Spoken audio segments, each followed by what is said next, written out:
History repeats it self అంటారు. ఏం రిపీటో తెలియదు కానీ history in Bangladesh is repeating with vengeance, repeating with cruelty. December 16, 1971, December 16, 1971 South Asia చరిత్రలోని ఒక ప్రత్యేకమైన రోజు. బంగబంధు షేక్ ముజిబుర్ రెహమాన్ నాయకత్వంలో బంగ్లాదేశ్ విమోచన సైన్యం, దానికి భుజం కలిపి భారత సైన్యాలు పాకిస్తాన్పై విజయం సాధించిన రోజుది. 93,000 మంది పాకిస్తాన్ సోల్జర్స్, 93,000 సోల్జర్స్ భారత సైన్యం ముందు లొంగిపోయిన రోజుది. సెకండ్ వరల్డ్ వార్ తర్వాత ఈ స్థాయిలో ఆర్మీ సరెండర్ మరొకటి లేదు. మీరు ఈ మధ్య నేను మాట్లాడాను, మీకు భారత ఆర్మీ చీఫ్ ఆఫీస్లో ఈ ఫోటో ఉండేది, కానీ ఇప్పుడు ఆ ఫోటో తీసేశారు. ఎవరు? పాకిస్తాన్ కాదు తీసేసింది, బంగ్లాదేశ్ పాలకులకు కాదు, మన ప్రభుత్వమే తీసేవని చెప్పింది. అంటే ఎంత ఆశ్చర్యంగా ఉంటుందో చూడండి. బంగ్లాదేశ్లో మత దురహంకారులు, పాకిస్తాన్ అనుకూలులు ఈ చరిత్రను కనుమరుగు చేస్తుంటే భారతదేశ పాలకులకు కూడా ఈ చరిత్ర వద్దంటున్నారు. కారణాలు ఏమైనా కానివ్వండి. భారతదేశ పాలకులకు ఏంటంటే అది ఇందిరాగాంధీ హయాంలో, కాంగ్రెస్ ప్రభుత్వ హయాంలో సాధించిన విజయం కనుక అది భారతదేశ విజయంగా చూడటానికి సిద్ధంగా లేరు. నేను గతంలో కూడా చెప్పాను, అటల్ బిహారీ వాజ్పేయి ఆ రోజు ఇందిరాగాంధీని దుర్గామాతతో పోల్చారు. కానీ ఇది వాజ్పేయి రోజులు కావు. ఇప్పుడు అధికారంలో ఉన్నది వాజ్పేయి నాయకత్వంలోని భారతీయ జనతా పార్టీ కాదు. ఇక బంగ్లాదేశ్లోకి వద్దాం. బంగ్లాదేశ్ భారతదేశం పాకిస్తాన్గా విడిపోయినప్పుడు ఈస్ట్ పాకిస్తాన్గా ఈ ప్రాంతాన్ని పిలిచేవారు. ఈ ఈస్ట్ పాకిస్తాన్లో పాకిస్తాన్ ఉన్మాదానికి వ్యతిరేకంగా, పాకిస్తాన్ నిరంకుశత్వానికి వ్యతిరేకంగా బెంగాలీ జాతీయవాదం పెద్ద ఎత్తున పౌర హక్కుల కొరకు, తమ భాషా సంస్కృతుల కొరకు, తమ ఆత్మ అభిమానం కొరకు, వరకు సపరిపాలన కొరకు పోరాడారు. పాకిస్తాన్ సైన్యం అతి భయంకరమైన ఊచకోతను బంగ్లాదేశ్ ప్రజలపైన ప్రయోగించింది. సుమారు 30 లక్షల మంది మరణించారు. వేలాది మంది స్త్రీలు అత్యాచారాలకు గురయ్యారు. ఇల్లు తగలబెట్టారు, వ్యాపారాలు తగలబెట్టారు. పాకిస్తాన్ సైన్యం చేసిన మారణ హోమం అంతా ఇంత కాదు. చివరకు షేక్ ముజిబుర్ రెహమాన్ నాయకత్వంలో, అవామీ లీగ్ నాయకత్వంలో బంగ్లాదేశ్ విమోచన సైన్యం భారత సహకారంతో పాకిస్తాన్ ఓడించింది. తూర్పు పాకిస్తాన్ బంగ్లాదేశ్గా ఎమర్జ్ అయింది. కానీ అప్పటి నుంచి కూడా బంగ్లాదేశ్ సమాజంలో స్వాతంత్రం, లౌకికవాదం, లిబరల్ వాల్యూస్, ప్రజాస్వామ్యం కోరుకునే శక్తులు ఒకవైపు ఉంటే, తిరిగి పాకిస్తాన్లోనే కలవాలి, బంగ్లాదేశ్కు స్వాతంత్రం అవసరం లేదు, పాకిస్తాన్ లాగానే బంగ్లాదేశ్ కూడా ఒక ఇస్లామిక్ మతోన్మాద రాజ్యంగా ఉండాలి, ఛందసవాద సమాజంగా ఉండాలని కోరుకునే వాళ్ళు ఉన్నారు. కొన్ని అంచనాల ప్రకారం అయితే 1971లో కూడా ఒక 30% ఉన్నారు. వీళ్ళు అడపాదడప తలలు ఎగరేస్తూనే ఉంటారు.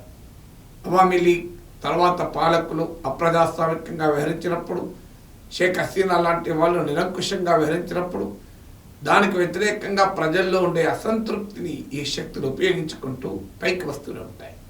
అదే జరిగింది ఇటీవల. షేక్ హసీనాను ప్రభుత్వాన్ని కూలదోసి, షేక్ హసీనా పారిపోయేలా చేసి బంగ్లాదేశ్లో కొత్త ప్రభుత్వం అధికారంలోకి వచ్చింది. ఈ మార్పులో బంగ్లాదేశ్ నేషనలిస్ట్ పార్టీ, జమాత్ ఇస్లామీ బంగ్లాదేశ్, ఇలా పాకిస్తాన్ అనుకూల ఇస్లామిస్ట్ శక్తులు కీలక భూమిక పోషించాయి. దీంతో కొత్త వ్యవస్థ ఏర్పడంతో ఈ శక్తులు పెట్టైపోతున్నాయి. ఉపోద్ఘాతం ఎందుకు చెప్తున్నా అంటే, తాజాగా బంగ్లాదేశ్ ప్రభుత్వం, మొహమ్మద్ యూనస్ నాయకత్వం ప్రభుత్వం పాకిస్తాన్తో ఒక రక్షణ ఒప్పందం దిశగా అడుగులు వేస్తుంది. త్వరలో మీకు షంషీర్ మీర్జా అనే అనే army leader, chief of Pakistan army staff Bangladesh పర్యటించబోతున్నాడు.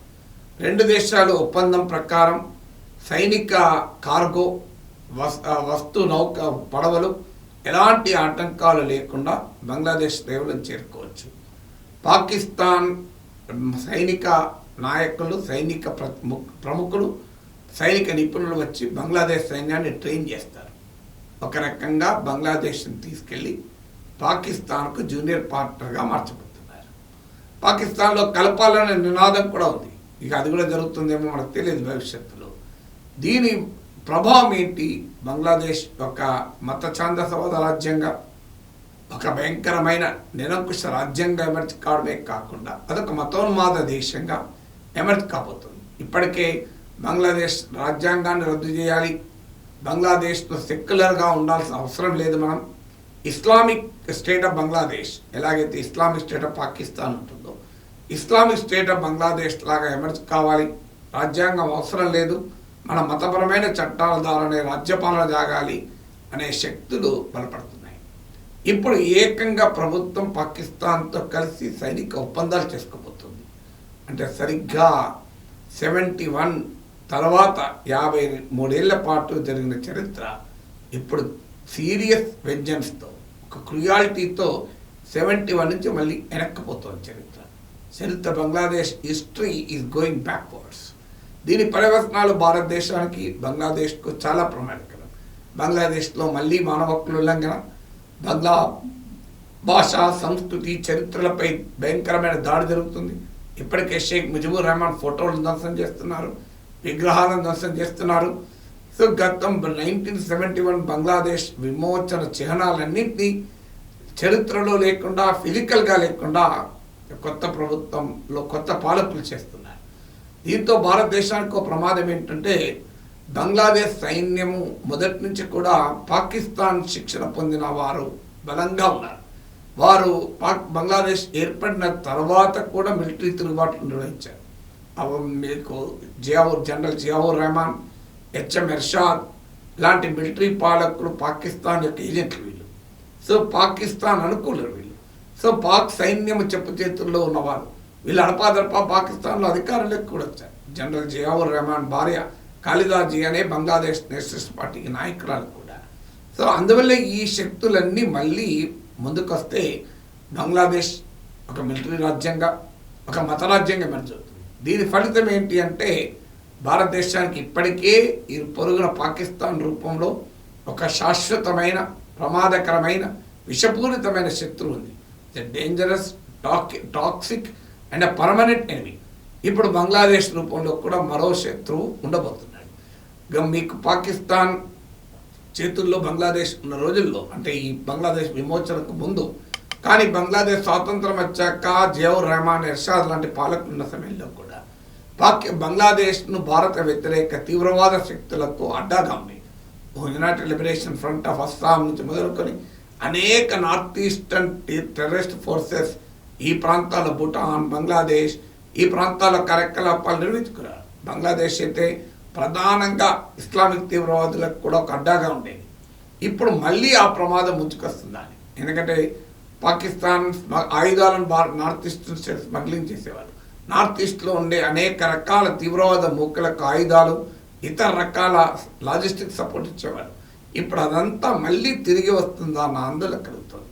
బంగ్లాదేశ్లో మైనారిటీలపైన దాడులు పెరిగే ప్రమాదం ఉంది. ఇదే జరిగితే భారతదేశంలో కూడా దీన్ని ఆసరాగా చేసుకుని ఒక తీవ్రమైన మత విభజన తీసుకొచ్చేటువంటి ధోరణి పెరగవచ్చు.